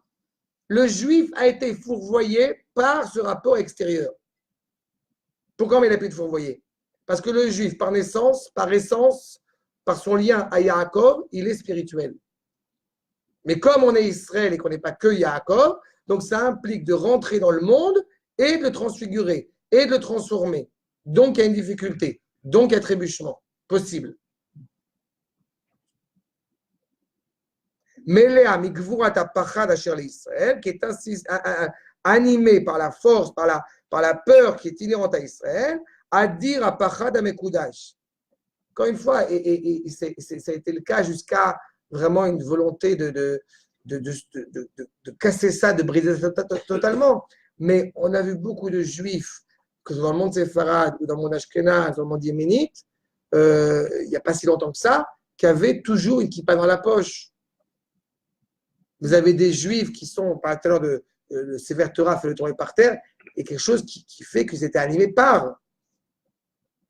Ça ne m'est jamais arrivé, là pour le coup, ça ne m'est jamais arrivé, sauf des cas psychologiques, justement, sauf des cas de gens qui avaient des problèmes parce qu'ils avaient grandi dans une Torah qui les a totalement brusqués, donc ils avaient une rengaine contre la Torah, mais jamais ça m'est arrivé de juifs à qui on demandé de venir compléter un minyan, par exemple, et qui disent non, c'est pas pour moi. Il a fallu qu'il se passe quelque chose pour qu'ils en arrivent à cette conclusion-là. C'est aussi comme celui qui ne porte pas la kippa normalement, mais quand il met le pied en Israël, il met la kippa. Ah, exactement. Ah oui. Ou Et on Mimeile. voit les kippotes d'ailleurs, modernes, qui gonflent comme ça, il la met. עכשיו, וממילא, אי אפשר גם שיצטרכו להתכה זו. pourquoi? כי יסוד נפשם לא יוכל להיפגם בתכונתו העצמית. Le fondement même de leur âme ne peut pas être souillé, justement, par cette problématique. עד שהיו צריכים להחלפת צורה יסודית, jusqu'à changer totalement d'âme. שלזה משמש את אשך הנוראה, כי הללו הם זרעו של יצחק, parce que ce sont les descendants de Yitzhak. Donc, ils portent en eux ce souffle-là qu'il faut juste réparer, qu'il faut juste amener, encore une fois, à retrouver ce bien. Que fait le Geinom? Regardez Mirtav Eliyahu. A Geinom, Einom et Taken. Donc, il ne vient pas réparer. O Melamed et Tatov. Ou venir enseigner le bien. Juste couper le mal. Supprimer le mal. Mechale et Tara. Le Kozman, Sheyesh. Baem Adain Me'ara ou Betocham, tant qu'il y a cette dimension du mal qui est en eux, Az Em Adain Be'alma de Shikra, ils sont toujours dans le monde justement du mensonge. Le monde du mensonge, c'est le monde de la réalité dans lequel nous vivons. Chez Adam Mafrin et Kol Haolam Mitzad HaSheker, eh bien, l'homme, encore une fois, distingue le monde d'un point de vue du mensonge, l'achar chez Yarad allié des Chet Adam Arishon, étant donné que la faute du premier homme a eu lieu. Donc, on vit dans un monde qui est tronqué. Je vous rappelle qu'avant la faute du premier homme, on avait l'occasion de l'évoquer, avant la faute du premier homme, le bien et la vérité sont intimement liés. Après la faute du premier homme, il y a eu justement une scission. Et donc, du coup, on est dans un monde du mensonge, où ce qui nous apparaît comme beau et bien n'est pas forcément vrai. Donc, ça demande réparation. Et tant que, encore une fois, eh bien, ce mal, donc ce manque, donc ce mensonge, et anime le nefesh, alors ça va poser problème. D'accord? Top. On n'a pas beaucoup encore à finir. Ça vous embête? On peut finir là? On peut finir. Il n'y a pas beaucoup. Mais on va essayer de. Juste pour terminer aujourd'hui, parce que ça y est, l'enfer, ça m'a saoulé. עכשיו, c'était l'enfer. עכשיו, כל זמן שתערובת רע, poursuivons jusqu'à souligner, tant que le mal et le bien sont mélangés chez l'homme, ta'arovet, ra, vetov, adain be'adam, lo shayach perut gamur, eh bien, on ne peut pas séparer totalement ben bechinat mitzvat hashabat shelo, ou ben bechinat ara chol ve'geinom shelo. Tant que le mal et le bien sont mélangés, la plus grande difficulté à notre génération, c'est que vous trouvez des gens, justement, qui font énormément de choses bien, et aussi des choses très problématiques et très mauvaises. Progressivement, ce qui est en train de se passer, même à notre génération, ce qui est en train de se passer, c'est que le flou est en train d'arriver à sa fin. De plus en plus, il y a des distinguos bien clairs. C'est à la fois douloureux, parce qu'on peut entendre certains juifs qui font des actes ou qui ont des propos totalement incohérents et totalement inappropriés. Mais d'un autre côté, on voit que voilà, le distinguo est en train de se mettre en place. Mais tant qu'une personne, le mal est mélangé trop avec le bien, eh bien, on ne peut pas arriver à le faire sortir du Guéhénom, j'ai envie de dire. Pour qu'il puisse réellement sortir, d'abord y rentrer et puis sortir du Guéhénom, il faut que ça puisse mener, au bout du compte, à une réparation pédagogique. Regardez ligne 3 avec chez Adam, Mata'et Atzmo. Quand l'homme se trompe et mélange le bien et le mal, Mata'et Atzmo le'arev tov vera. Iné. Tortocho, ou yodet haemet. Tant qu'il se trompe, c'est-à-dire qu'il mélange le bien et le mal, il vit dans une réalité où le bien et le mal sont liés, mais qu'il sait où est le bien et où est le mal, c'est qu'il connaît la vérité. En théorie, il connaît. Il connaît, Mais en pratique. mais il est faible. Aval ou medame les chanot et adavar. Mais il peut avoir envie de changer les choses. Mais la force est à médecine, de vouloir transformer, changer la réalité. Vainu, bechina, bechira, ra'a. C'est-à-dire faire des mauvais choix. Mais quand même, les hachim est à sheker bimkom haemet. C'est-à-dire, au bout du compte, considérer le mensonge comme étant vrai. C'est un vol. Tu voles l'idée supérieure de ce que c'est que le bien, de ce que c'est que la vérité, plutôt que le mal. Donc, au bout du compte, l'objectif de l'enfer, je répète, de Guéhinom, c'est de transformer cela, de casser ce virus, de casser cette destruction contre l'homme. Quand on parle que l'homme doit choisir la vie ou la mort, il choisit. Mais normalement, un homme censé, il choisit la vie. Ben, si c'était le cas, les gens ne fumeraient pas. Si c'était le cas, les gens ne mangeraient pas des nourritures qui sont néfastes. Donc ça demande. D'accord? עכשיו, regardez ligne 12.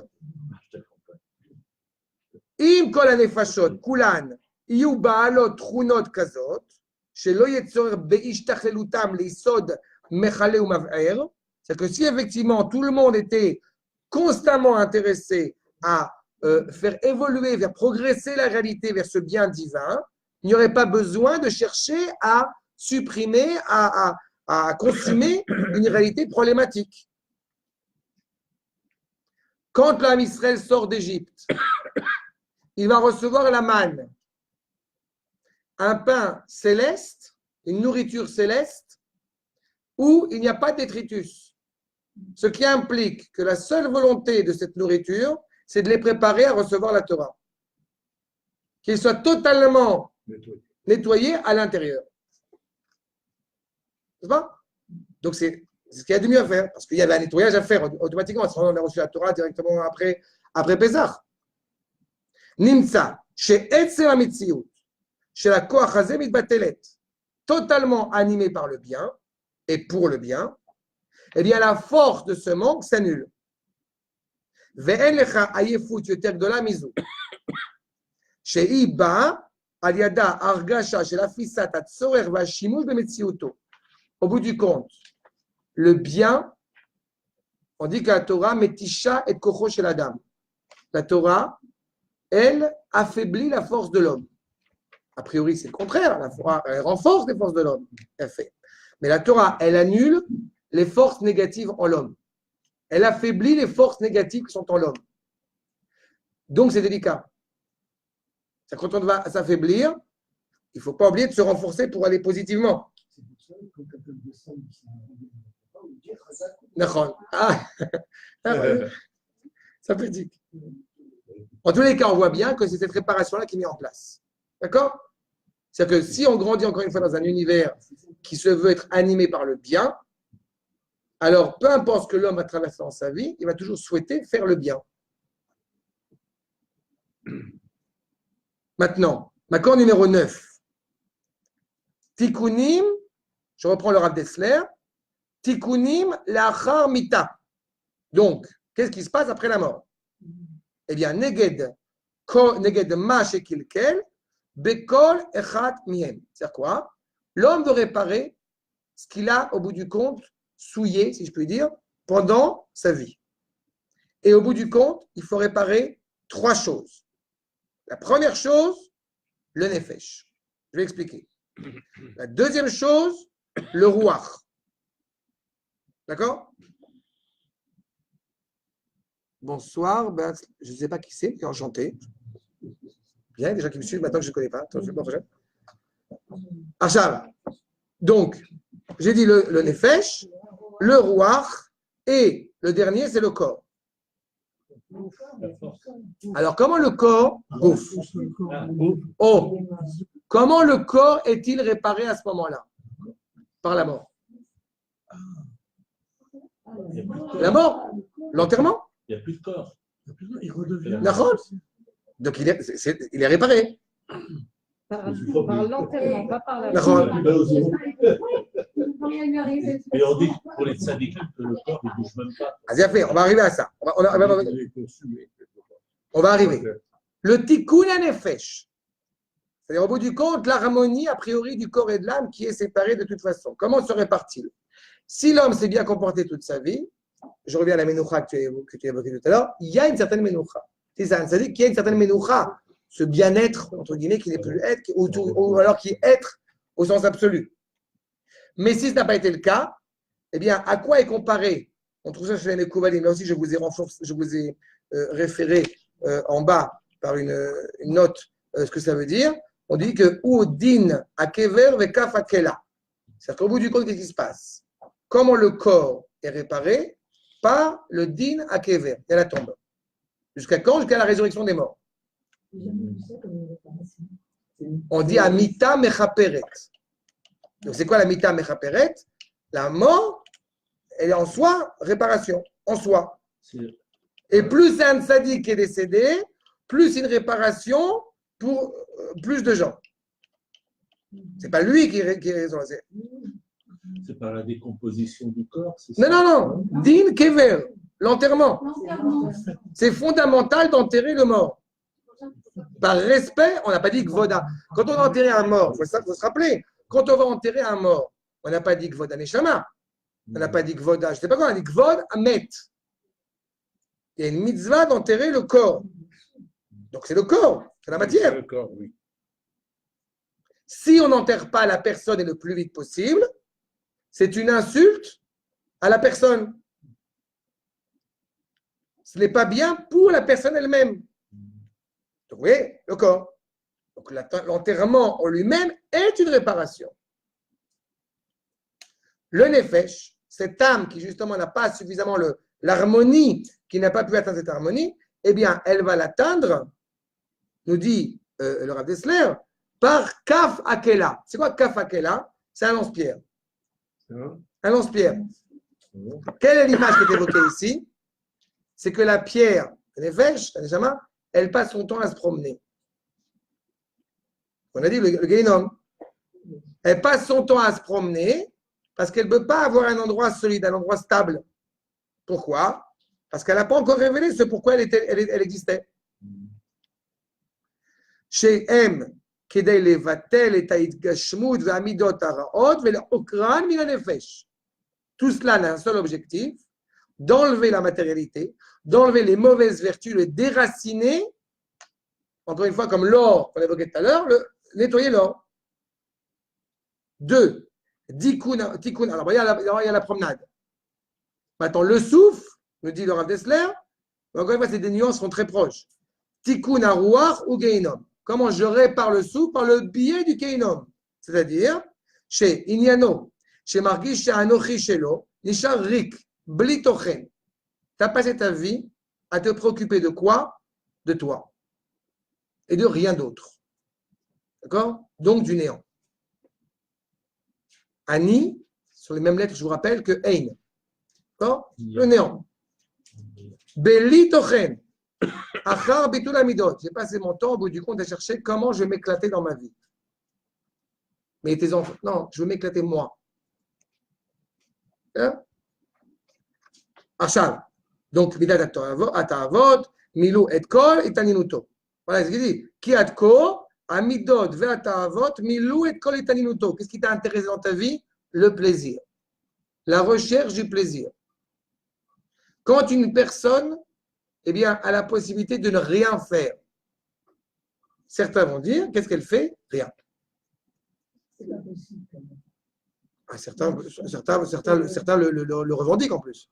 Je constate que chez certains juifs, quand on les voit comme ça de l'extérieur, on ne les connaît pas très bien, on a l'impression qu'ils ne font rien. Vraiment rien. On se dit, bon, il est juif parce que son père, sa mère l'est. Mais en creusant un peu, on s'aperçoit que quand même. Je connais beaucoup de gens qui sont retraités, qui encore une fois, pareil, a priori, ne font rien. Et finalement, ils vont aller, voilà. Finalement, ils vont s'inscrire dans une association pour aider les nécessiteux, ils vont faire du volontariat civil, ils vont faire et prendre des cours de Torah, s'intéresser un peu plus, alors qu'a priori, ils n'y avaient pas pensé. C'est qu'il y a quelque chose de vivant qui est en eux. Et il y en a beaucoup. Mais c'est ça au bout du compte. Mais je parle de. C'est important. Ça, c'est pas rien. Ah non, non. Je parle de celui qui. Alors, c'est rare. C'est rare, mais il y en a. Il y en a, par exemple, qui pratiquent bien et qui vont être les premiers à donner quand des jeunes filles. Mais il y a plusieurs, on a dit il y a plusieurs niveaux de réparation. Donc, c'est pertinemment, comme on a dit, que le Gehinom n'est jamais une finalité en soi. Donc, ils vont peut-être y passer pour réparer certaines choses qu'ils n'ont pas encore réparées. D'accord? Mais là, évidemment, on prend le cas extrême de celui qui a passé son temps, toute sa vie, à ne se soucier que de lui. Veu mitztaer al ze, tsar amok venora. Et ils s'en désolent.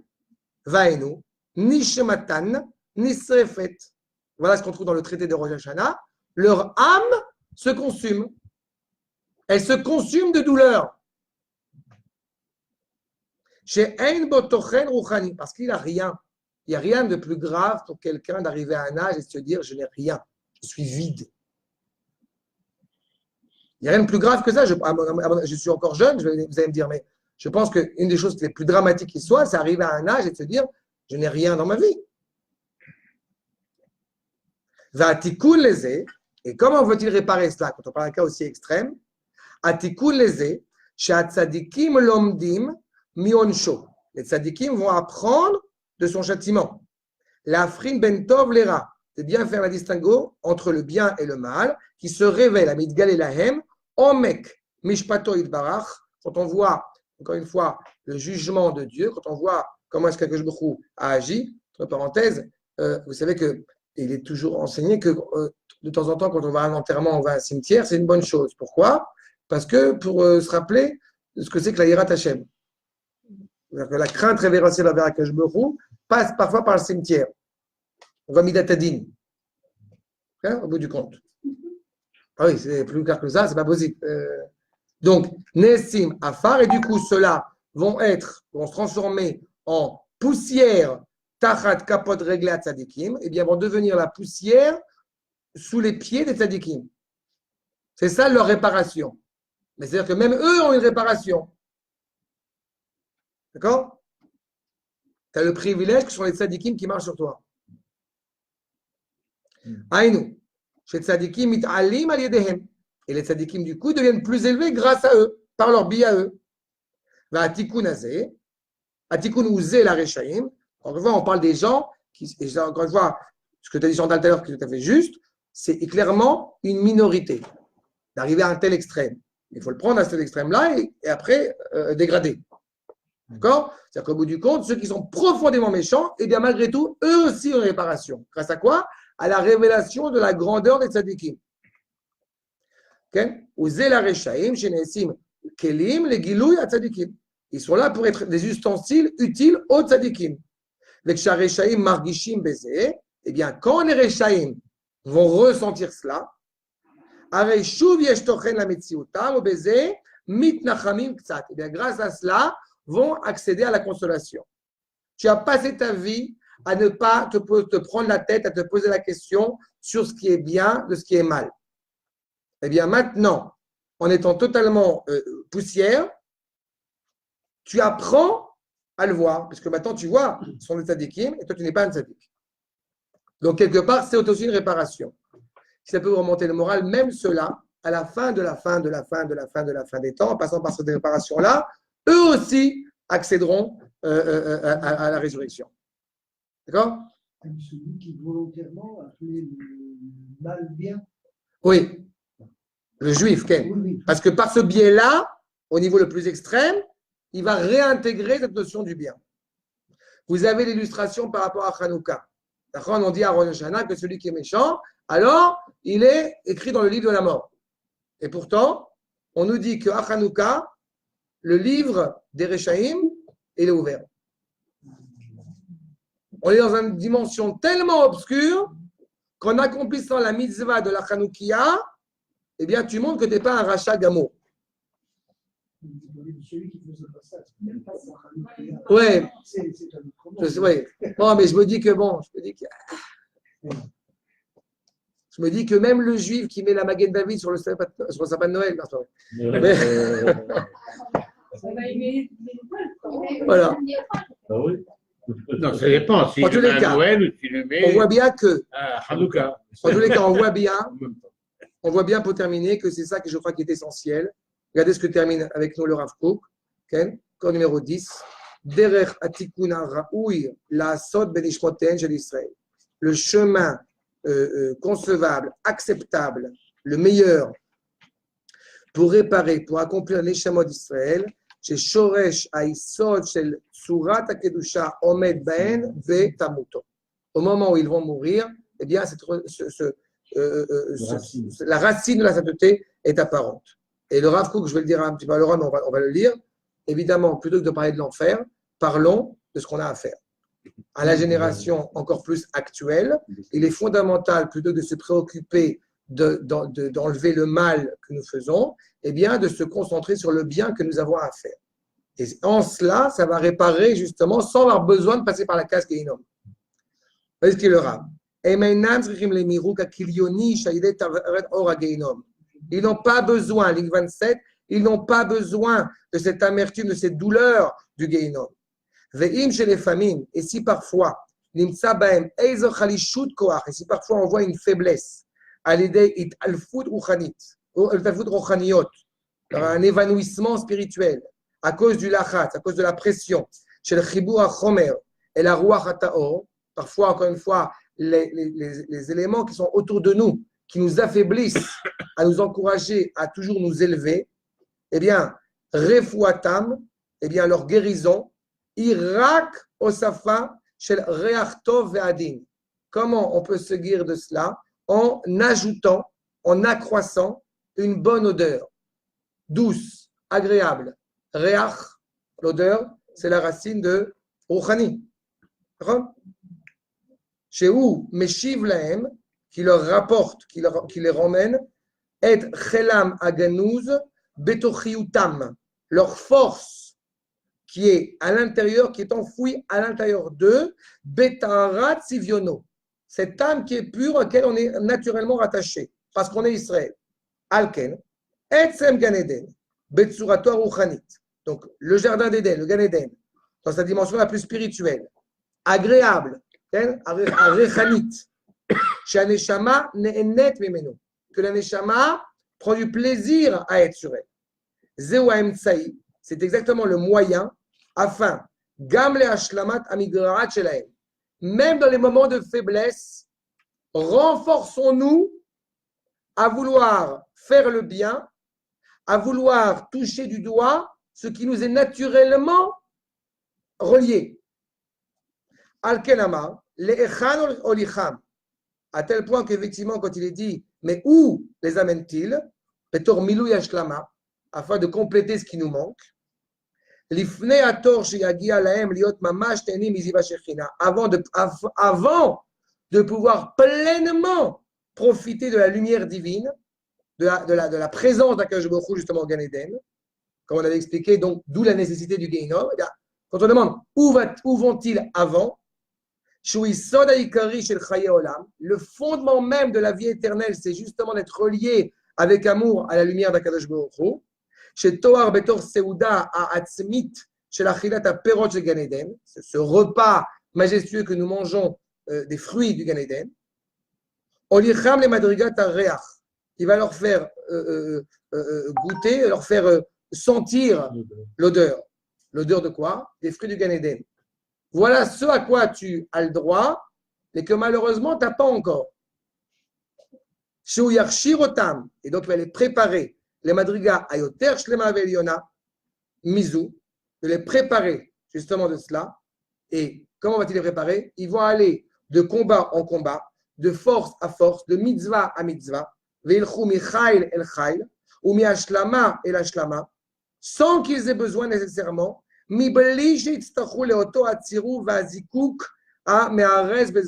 qu'ils aient besoin d'un vaccin avec un petit peu du virus dedans. Chez Isho Shagehinam, qui est exactement le feu du Gehinom.